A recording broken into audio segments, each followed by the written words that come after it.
Doctor Pareek, आंकड़े जो हैं वो बहुत कुछ कहते हैं।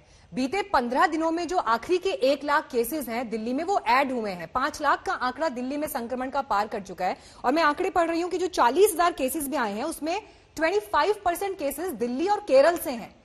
हमें यहां पर अब क्या समझने की जरूरत है जहां पर हम चूक कर रहे हैं?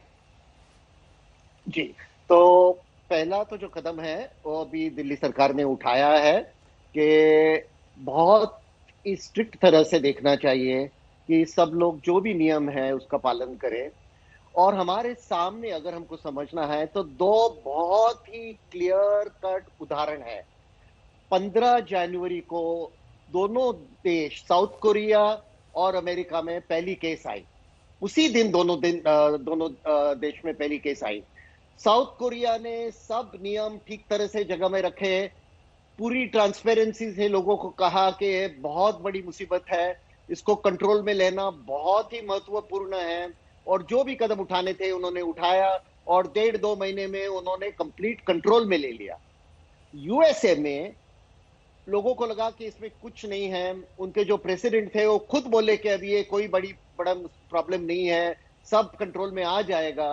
और आप देख रहे हैं कि आज जो देश सबसे एडवांस देश है दुनिया में, सबसे ज्यादा पैसा है, सबसे अच्छे डॉक्टर है, उसी देश में सबसे बड़ा प्रॉब्लम है। तो एक देश सफल था, दूसरा देश में पूरी असफलता है। ये देख के हमको समझना चाहिए कि हमको क्या करना चाहिए।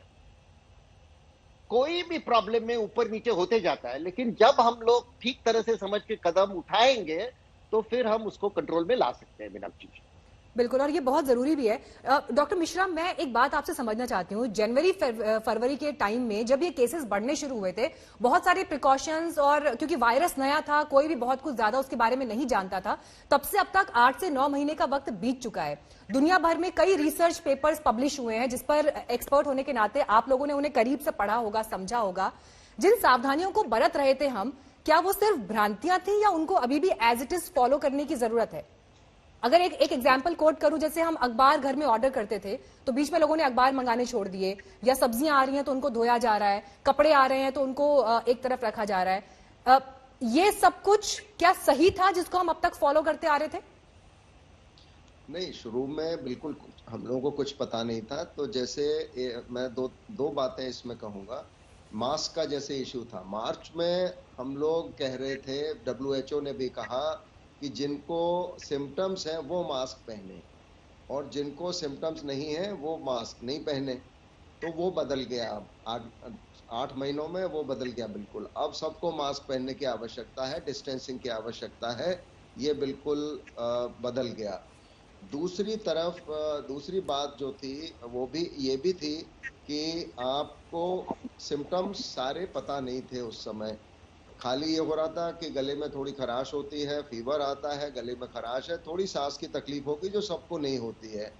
धीरे धीरे उसमें और लक्षण जुड़ते गए। डायरिया आ गया एक, कि लोगों को लूज मोशंस भी होते हैं, गैस्ट्राइटिस भी हो रही है। उसके अलावा लोगों की स्मेल जा रही है, सूंघने की शक्ति चली जा रही है, हेडेक कुछ लोगों को बड़ा सिवियर होता है, कुछ लोगों को कमजोरी बहुत ज्यादा होती है। तो इसका जो बीमारी का जो स्पेक्ट्रम है वो एसिम्प्टोमेटिक के एक तरफ है, और बाकी सिम्टम्स करते करते सिवियर डिजीज।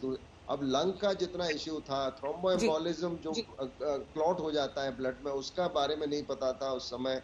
तो ये जो बातें हैं ये बहुत समय के साथ पता लगी जितने रिसर्च पे। अब कॉन्टैक्ट ट्रेसिंग जो आपने मेन पूछा, क्या सरफेसेस से, अखबार से या कोई भी आपको डिलीवरी हो रही है, पैकेट पे गत्ते का पैकेट है या स्टील का है या कुछ है, तो मैं ये कहूँगा अब जो रिसर्च सामने आई है तो कांटेक्ट से बेसिकली बहुत कम इस ट्रांसमिशन है बीमारी का। लोगों को अपने अगर हैंड हाइजीन कर रहे हैं, धो रहे हैं, साबुन से हाथ धो लेते हैं, कुछ भी बाहर से आने के बाद, लिफ्ट यूज करने के बाद या कोई चीज छूने के बाद, तो उसमें कोई रिस्क नहीं है। सब्जी वगैरह में भी ये आपने बहुत यहाँ पर यूजफुल जान। नमस्कार, मैं हूं अंजना ओम कश्यप। हमें उम्मीद है ये वीडियो आपको पसंद आया होगा।